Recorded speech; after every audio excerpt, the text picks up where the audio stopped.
Olá! Imagine um homem no auge de sua carreira militar, cercado de honrarias e glórias. No entanto, tudo muda quando ele sofre uma grave lesão em combate. E durante um longo e doloroso período de recuperação, é confrontado por profundas questões existenciais. Com tempo livre, ele se depara com livros sobre a vida de Cristo e dos santos. E aos poucos, ele percebe que há batalhas muito mais significativas a serem travadas do que aquelas que lutaram até então. Ele entende que mais do que batalhas corpo a corpo, ele já vivia uma verdadeira guerra espiritual. Compreende também que a vitória legítima, a que traz sentido eterno à vida, consiste em lutar contra si mesmo e fazer a vontade de Deus. Assim, ele renuncia à busca de reconhecimento mundano e decide dedicar sua vida a Deus. Inspirado por sua experiência militar, cria um poderoso e estruturado método de discernimento espiritual. Um método que é utilizado por muitos até hoje, não apenas para fortalecer a fé, mas também para tomar decisões que impactam pessoas e transformam realidades, ajudando a alinhar escolhas pessoais e profissionais com os valores do Evangelho. Esse homem é Santo Inácio de Loyola, fundador da Companhia de Jesus, os Jesuítas, e criador dos exercícios espirituais que juntos veremos aqui.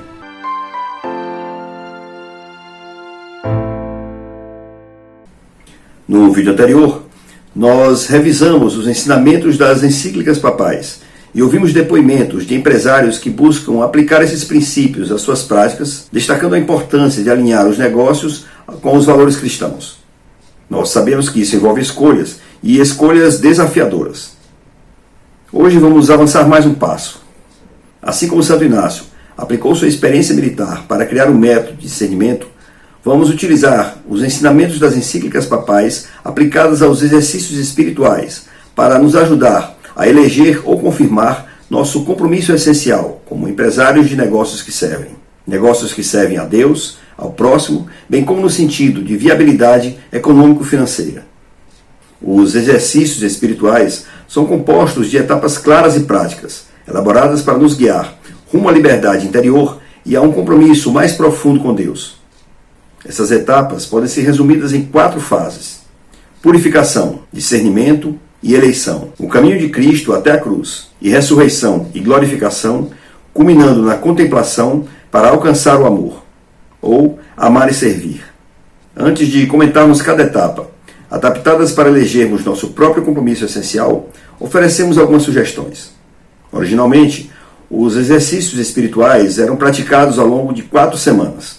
Diante das limitações de tempo, atualmente são realizados em retiros espirituais de cerca de 3 dias. Sugerimos que crie seu próprio cronograma, dedicando um tempo diário de 15 a 30 minutos a cada etapa ou reflexão, em local e horário em que possa evitar distrações. Reveja o vídeo anterior colhendo palavras-chave. Essas anotações dos ensinamentos das encíclicas dos santos deverão ser muito úteis durante os momentos de meditação e reflexão nos exercícios. Outro ponto importante: prepare-se espiritualmente. Como esses exercícios são voltados para católicos, recomendamos que façam uma boa confissão e, se possível, comungue. Vale lembrar aqui o exemplo de Joana d'Arc. Ela fazia questão de que seus soldados fossem a combate sempre em estado de graça. Ora, assim como as batalhas de Santo Inácio e as de Joana d'Arc, as nossas batalhas também são espirituais. Por isso, precisamos estar purificados para receber a iluminação do Divino Espírito Santo. Ele sempre nos orienta, acredite, em especial quando pedimos essa iluminação.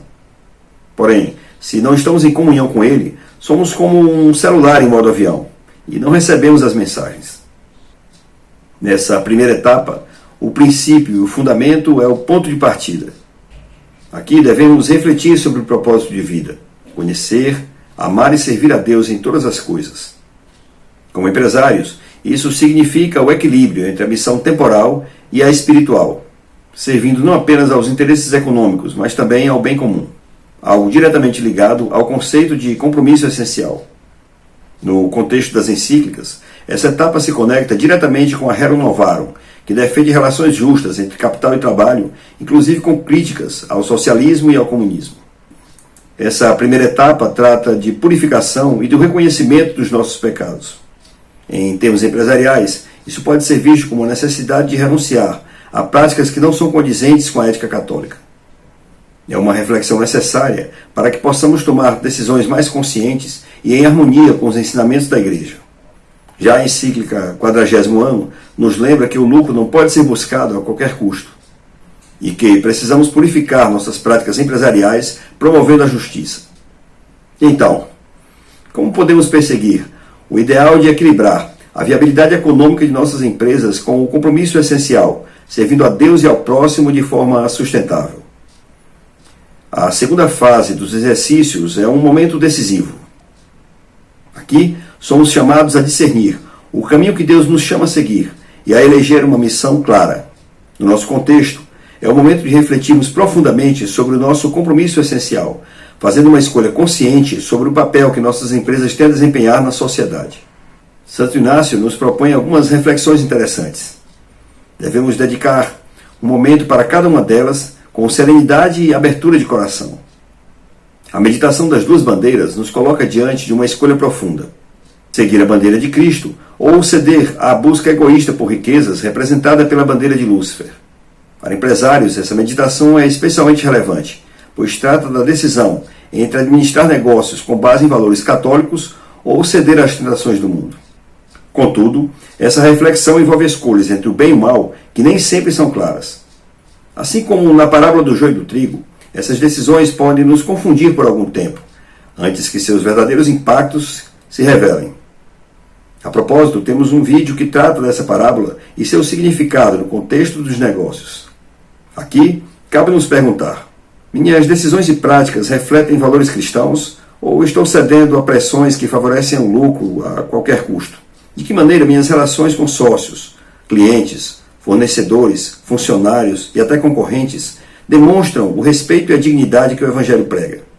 E a pergunta essencial: qual a bandeira que estou escolhendo para guiar minha empresa? A bandeira de Cristo ou a bandeira do inimigo? Após esse primeiro confronto entre as duas bandeiras, Santo Inácio nos convida a uma introspecção ainda mais profunda: a meditação das três classes.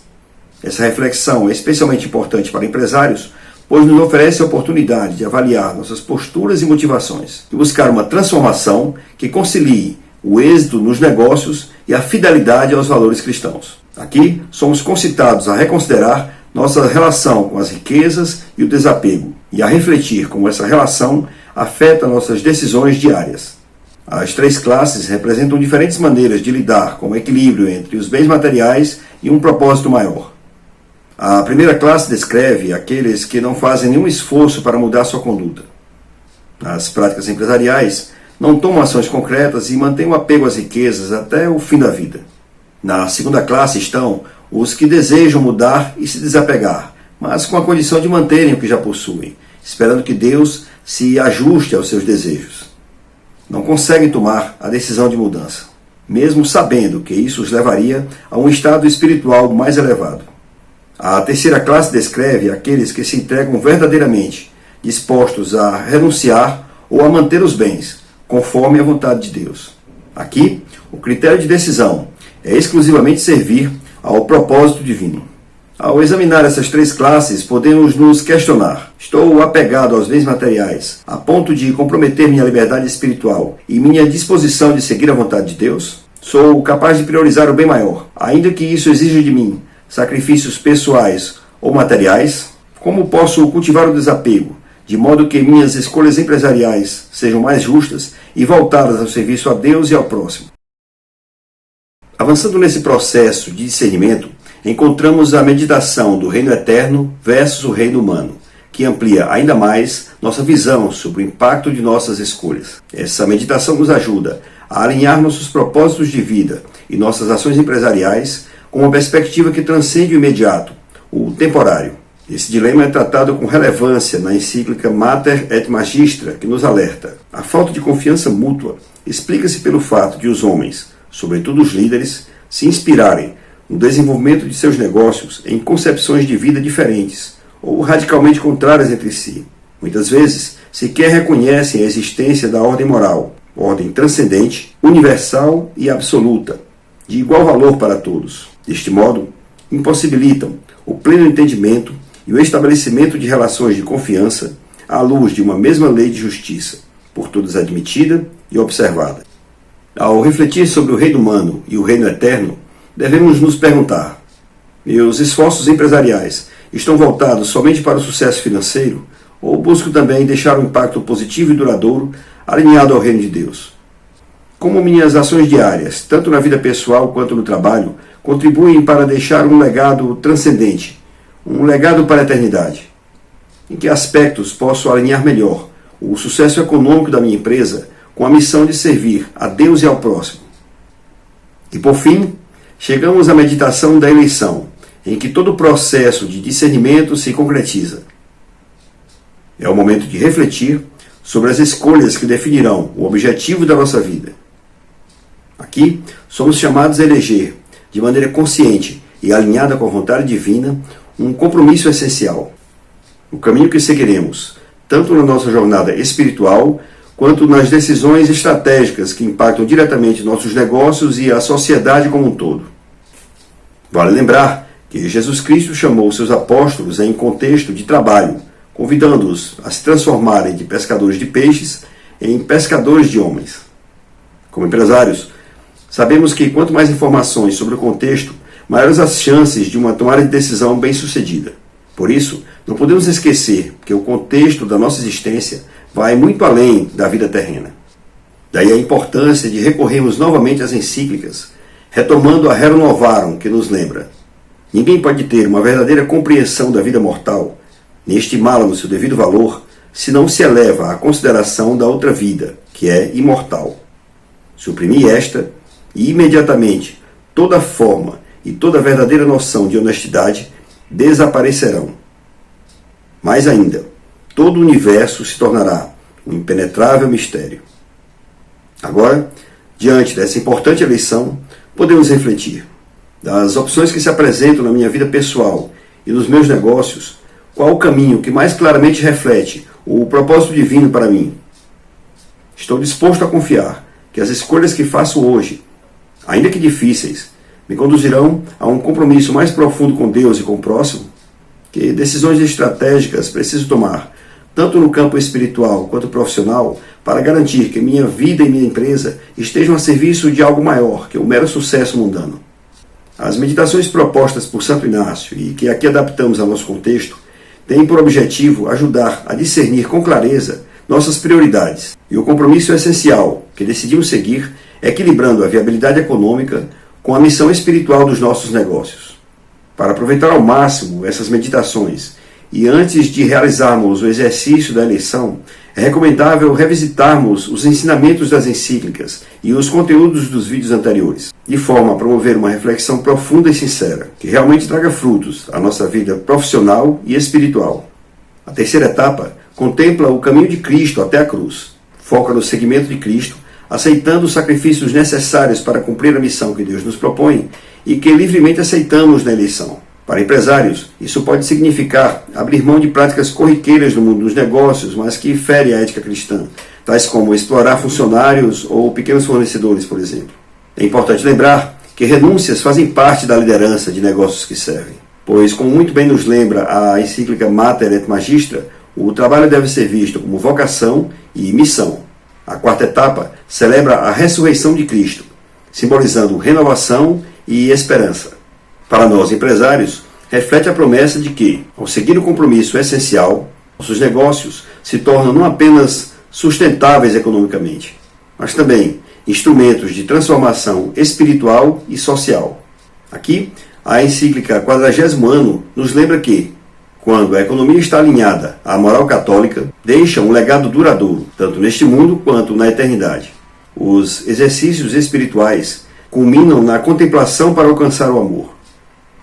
Santo Inácio nos convida a contemplar o amor de Deus em todas as coisas e a responder a esse amor servindo-o.